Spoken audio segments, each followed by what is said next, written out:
Hey guys, in today's video we're going to be watching me set some goes. Goes are the sets that I run in my system that are forward sets to the left front hitter. What I'm really focusing on today is the location of the set, getting it into the target zone. Others call it window.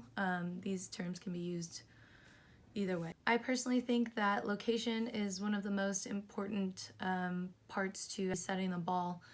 There's a lot of setters out there who have pretty bad foundation in terms of footwork, eye work, handwork, and finishing the set, and they try to do all these flashy things to get the ball to a location, but when you try to be too flashy and you don't have enough good solid foundation in your setting, it's not the set just isn't going to locate as well as you'd like.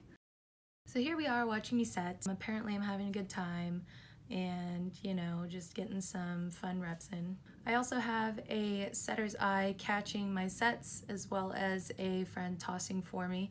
You don't necessarily need a setter's eye. You can throw a ball card out there. If you're setting against the wall, you can use a piece of tape on the wall and try to hit the tape as consistently as possible. And while I'm setting the ball, I'm thinking about what I can do to get the ball into the target zone or in the window. I'm trying to create a rhythm with my body. By creating a rhythm, I mean I'm trying to get repeatable movements in. So I'm using my eye work, seeing where the toss is going out of his hands. I'm getting my feet to the ball. My last two steps are left, right. My hands are on time, and I'm using arm and wrist extension, but I'm trying to focus mainly on wrist extension. If you're not that strong, you might want to use more arm and wrist extension. You might even have to use a little bit of body extension as well, coming from the ankles, knees, and hips. Speaking of extension, I got a couple comments in my last setting video about you're not supposed to flick your wrists out, and let's just address that. So first of all, there are many ways to teach many things, and that's like just in life. So there are many different ways to set and many different methods to training setters. This is just how I've been doing it and what works for me. And mind you, I've been through a bunch of different types of training and different coaches over the past 16 years. So this is what works for me. Second, it's not flicking my wrists. When I think of the word flicking, I think of like you're flicking something. It's stiff, it's not fluid, but it is a quick action. So I'll agree on the quick action part of that. I'm taking the ball and I'm extending my wrists up and out, not down and looking like weird palm trees. I'm using the smaller muscles in my wrists to help me generate a little bit more force in the ball, a little bit more energy through the ball, however you want to phrase that. And it's all just so I can get a little bit more distance through my set. Rather than using a lot of energy in my arms and stopping my release, using mostly arms plus stopping my follow through always results in a set that falls short or a set that doesn't get to the window.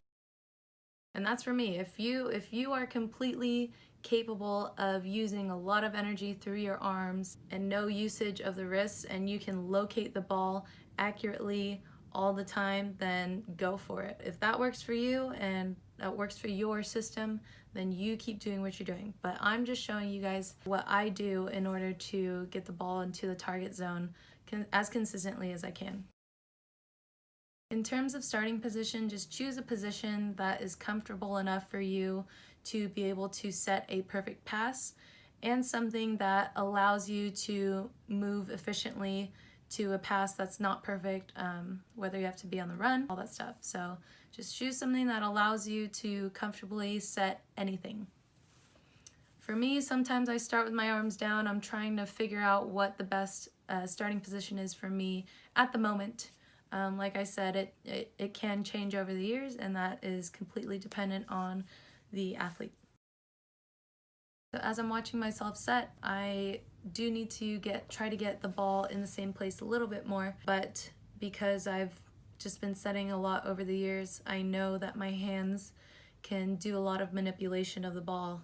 But for beginners, it's extremely important to always have a solid foundation with your feet and your eye work, helping you be more efficient first, and then you can learn how to manipulate the ball a little bit more when you get intermediate advanced levels of setting. So to wrap up this video, today we looked at me setting the go set and focusing on location, and how I got there is have good eye work. So I'm watching the toss off of the tosser's hands, getting my feet to the ball. My last two steps are left, right, and making sure they're facing the target zone. Okay, got my feet and hips and body aligned with the target. Then I focused on trying to take the ball more midline or in line with my ponytail rather than taking it on my left eye and having to manipulate the ball with my hands. And then when I contacted the ball, I tried to use a little bit less arm extension and a little bit more wrist extension, so exaggerating using those small muscles in my wrists. And I finished with having the target zone in between my setting window when I finished the set. I hope this was a little bit helpful for you guys. Please leave any comments down below. Please give a thumbs up to this video. I know it helps a lot when you guys fully watch the video on YouTube and when you guys hit that thumbs up button. Make sure you turn on your notification bell so you can be notified when I upload, and stay tuned for more videos on this channel. Thank you guys again for tuning in, and if you volley, I dig it.